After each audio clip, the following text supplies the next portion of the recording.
What is up, guys? Don't forget to subscribe, check out my channel playlist for individual tutorials on logic, sculpting, animation, music, and more, and follow me on Dreams. I'm Young Tex, YouTube on Dreams. So I do not use a follower for my 2D enemy movement, if that makes sense, for them to follow your character and then attack it and whatnot.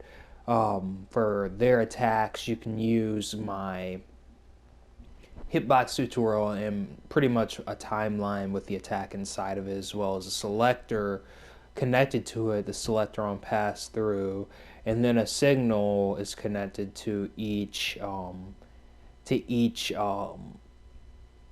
aligned animation that it's supposed to kind of correlate with. That's pretty much how that works. So we're gonna go ahead and show you guys the movement so you guys can understand how movement works in Dreams PS4. So as you could see, you can probably hear noise. That makes it more authentic. It makes it feel like the blows are real, if that makes sense. It literally makes it feel like that. So it's really simple. All you need is a look at rotator and a mover, not the advanced mover. This is my settings for the simple mover. Notice the X is up. And then it's pretty much instantly connected since we have it in the puppet microchip of our enemy. The look at rotator is looking at, and these are the settings. It is looking at a tag that we put inside of here called KB. KB is right about there. So it's following that because this scene space direction is connected to direction of movement, and that's pretty much where it's following. And pretty much the look at rotator is right here. It makes the body look this way. And then it makes the follower follow that way because this part is connected right here. And then with these settings, it pretty much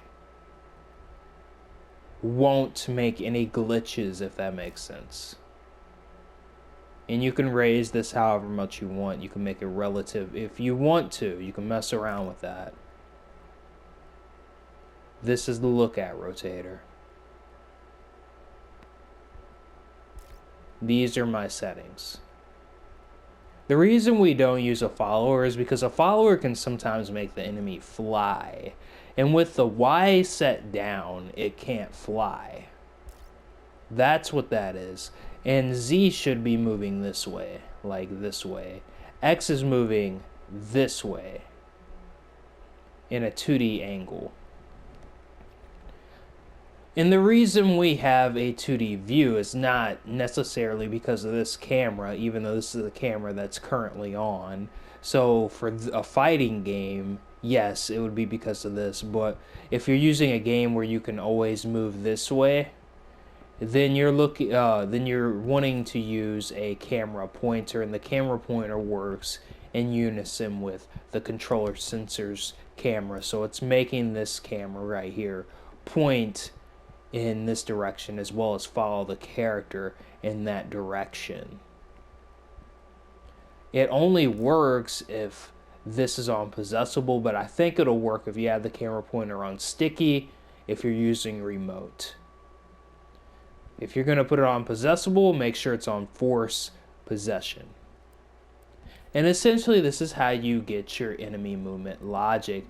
You might also be able to use a signal manipulator connected to the walk with the settings of the signal manipulator on. This right here, the top part set down to 0. And then you can use a trigger zone to where it makes it to where it follows the enemy with these settings. Whenever you're in the trigger zone, and the follower behavior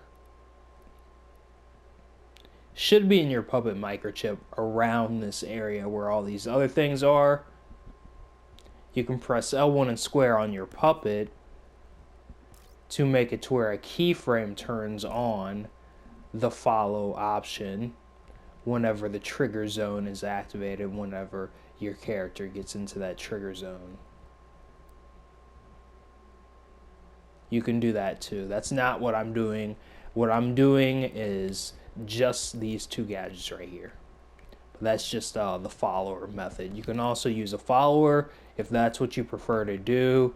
But for 2D games, that does not work for me, because then you have to make like 1,000 different tags in order for it to follow in the right location, which is why it was much easier for me to do this. And then if you're in a trigger zone, it makes certain things go up within the same follower gadget or mover gadget. It'll make the mover gadget go up.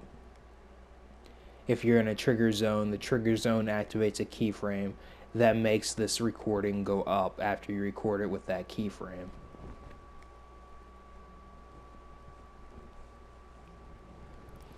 So essentially, it's pretty dang easy to make follower behavior without the follower. It's actually better to do it with these two gadgets, the lookout rotator and the mover. These two. Because you can get more precise